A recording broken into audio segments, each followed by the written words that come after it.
Nginibingele ingane zakwethu kuzo zonke iy'ndawo la kuhambe kwafinyelela khona lo mbukiso. Uma uqala ukuba nathi ungakhohlwa uku-subscribe-a. Namhlanje sikhuluma ngodaba lukababa uKhumalo, omunye wabasunguli be-M_K Party.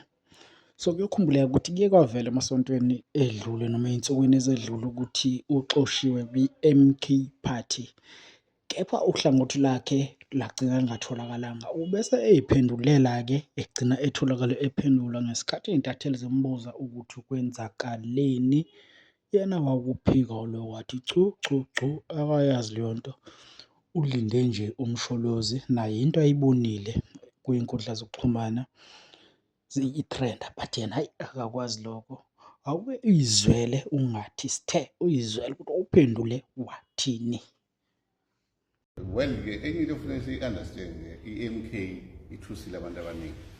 So infiltration iningi kakhulu engaphakathi abantu abafuna ukuzosibulala nokusihlukanisa.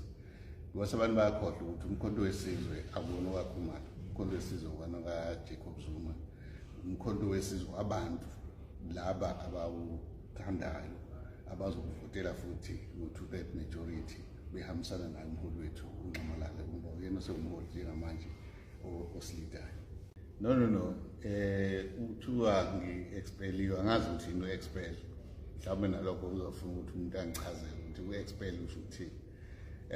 Mina ngiseyimember yomkhonto and I'm still a leader yomkhonto.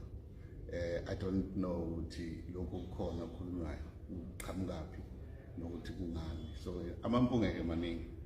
I'm still a member and I'm still a leader until siba ne-meeting noNxamalala sikhulume ngale nto esiyibona igijima, akukho engikusho.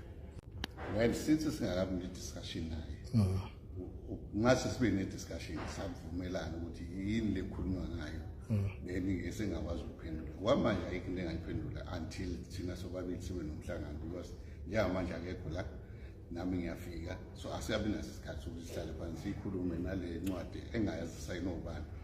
Hhayi-ke ngiyathemba niyizele ngane zakwethu ukuthi uyikhulumela ukuthini umzilikazi ngalolu daba. Thina okwethu sicela ukuthi usubscribe, ulike, ushare, ubese ubeke uvo lwakho kwi-comment section, sive ukuthi wena uthini. Ungakhohlwa usilandela kuzo zonke iy'nkundla zokuxhumana, Ikhwezi Media. Danke, siyabonga.